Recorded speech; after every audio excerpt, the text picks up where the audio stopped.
The Echidna hoop stations are a game changer. So this is the small, medium, or extra small and small, and this is the large, extra large. They both turn over, so you've got two.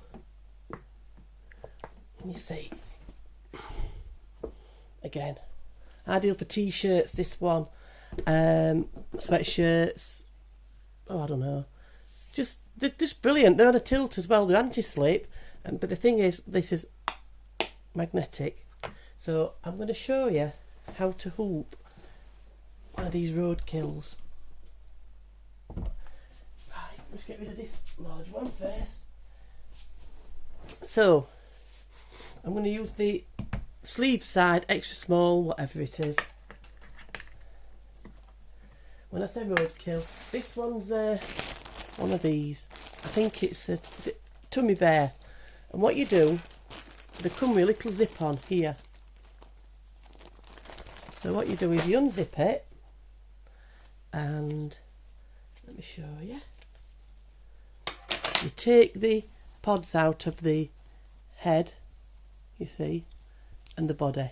So body pod and head pod.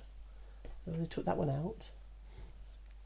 Right, this is using a normal 4x4 brother hoop, and I'm going to use some polymesh. I've overkilled it with polymesh because I've already got it. I've got it pre-cut, so it's a massive piece. It doesn't matter. 4x4 hoop. This is hooping on a flatbed machine, single needle machine. So what I do with this one, you've got to remember as well how you're going to sew it. You cannot put that, you cannot hoop it that way, because that will not slide under your needle. So you've got to hoop it sideways or upside down, whichever way you feel comfortable doing it. But with this Echidna hoop station, the easiest way I've found is sideways. I'm using the smallest one, you'll see why in a secondo. So pop your little magnets to hold the station, and then get your stabiliser. Like I say, I've overkilled it with stabiliser, but it doesn't matter. And then get your little magnets again, just leave enough at the top to peek through to hold the stabiliser. So try and get it as tight as you can without creasing, but you can pull on it after. It'd be better if I used the other side, but I'm going to slip it over. So right way around. Yeah. Right. So now, as I putting a jumper on, pull over, whatever, you need to be pulling it over. These have got little marking things here, so you can put that in the middle of your hoop. You know where the seam is. You'll see when you get started, and then you can feel for the notch of your hoop to see where you can get it, you know, centralised. But don't worry, because when you put the bottom on, at the top of it on, sorry, you'll be able to see. Make sure you get your hoop.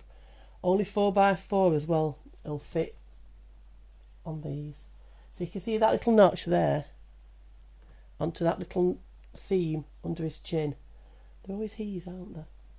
Anyway, and then just pull until the hoop slots into place.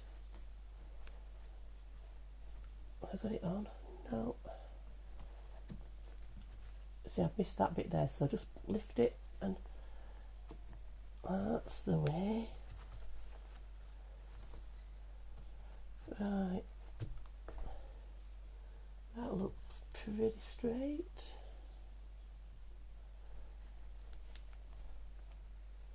Yeah, and we're in. Now you need to get your fingers all the way underneath, so try and lift it, slide it off without, just so you can get to the, see, I've just pulled that hoop there, just so you can get to the fixing underneath. See what I'm doing? Screw, that's what I mean. So I can tighten my hoop. So I'll just slide it back and tighten. Just keep pushing it in to make sure it's not slipped out.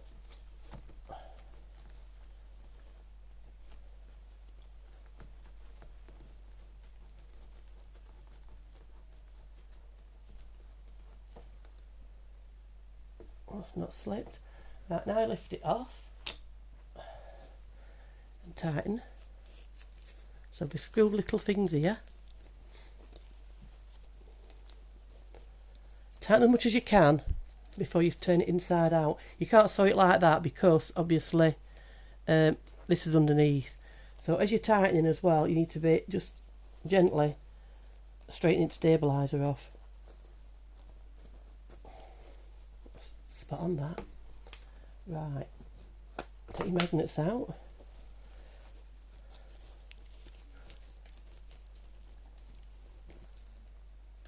I have got a little screwy thing, but I'm going to show you two ways with the dime hoops in a minute.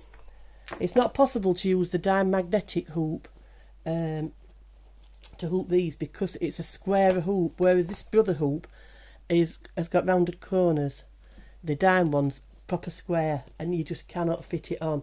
So the 4x4 dime magnetic hoop, you cannot hoop this kind of thing. So now you want to be turning it inside out. Now you see why I call it roadkill? Right, that is good to go. Take your time when you're doing this because otherwise you'll just be screaming. So can you see now? That's hoop, that's in middle. So what you're going to need to have now is some water soluble stabiliser, the plastic type. Let me show you. This stuff. Right, place that on top. You can hoop it if you want, but I just think it's something else to get worried about trying to hoop. So that will now hoop that way onto your machine. What you need to do is slow your machine right down, and if you've got the dime hoop guards, all well and good, you can put them on just to hold all this lot away. So that is the tummy bear hooped using a normal brother hoop. Right, so let's just unhoop him a minute. I bet I've got it that tight, I can't. Here we go. Right, but now we've got these new hoops, well, newish, which are the sticky hoops. So they come to you. We've had these before showing you, but I'll just show you quickly. They come to you like this. They're like normal magnetic hoops, but without the film at the bottom. This has got sticky stabiliser underneath, so they haven't got the pads at the bottom, so you can't use these without the stickiness underneath because it will scratch your machine. If you use, obviously you put in the stabiliser under, so that protects your machine. And obviously they don't come with a magnetic top because you don't need it, because obviously you're not going to be using it because this is for floating things. So for this one, it's not a cheap hobby this, because you've got your little gadgets. Right. This dime hoop mat, it's absolutely fabulous. So there you go. Again, think about how you're going to hoop this, how you're going to stitch it. So you don't want to be putting it that way, because obviously its head won't go under needle bar. So pop it on your hoop mat gate in the middle. So can you see there? Not quite. Let's get you in the camera.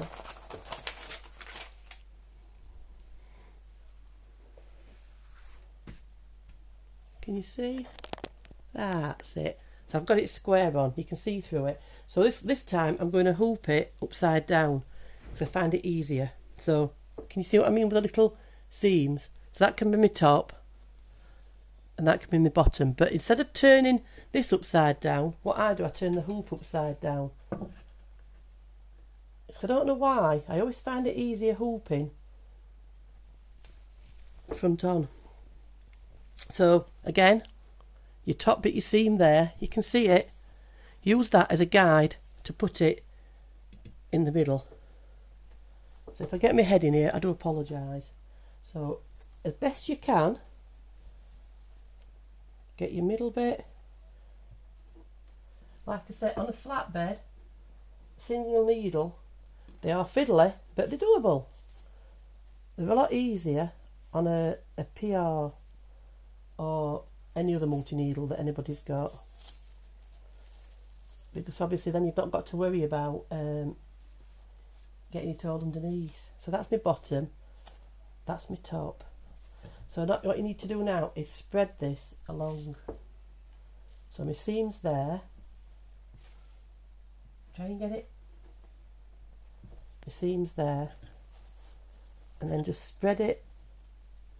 You can feel if you've got it caught underneath. Right. That is hooped. Or floated, whatever you want to call it.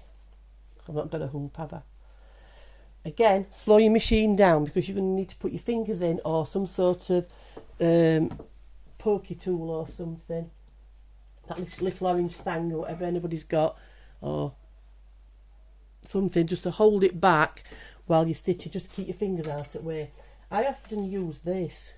It's a bone folder I used to have for card making, and I often use that to hold it out of the way. It's better than using your fingers, but it is a bad habit to have your fingers. So like I said, that is hooped. That was quicker than trying to hoop it. This is using the dime sticky hoop. You see? That's going to go on my machine like that. That's going to be at the bottom end. And again, water soluble.